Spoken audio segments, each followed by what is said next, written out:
నమస్కారం. మన చంచలమైన మనసును ఎలా అదుపులో ఉంచుకోవాలో తెలిపే బుద్ధుని బోధనల సంక్షిప్త సారాంశమిది.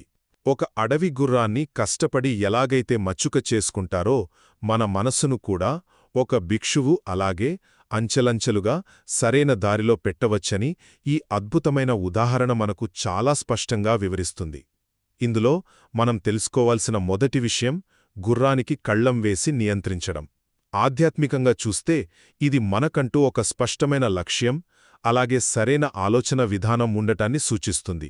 మనసు మొదట్లో అటూ ఇటూ పరిగెత్తాలని చూసినా అది చాలా సహజమని, మెల్లగా దానికి క్రమశిక్షణ అలవాటవుతుందని ఇది మనకు చెబుతుంది. ఇక రెండోవది, గుర్రం నడక నేర్చుకొని దారిలోని అడ్డంకులను దాటడం. అంటే ఒక భిక్షువు తన దైనందిన జీవితంలో నిజాయితీగా మాట్లాడుతూ సరైన పనులు చేస్తూ జీవించడమన్నమాట.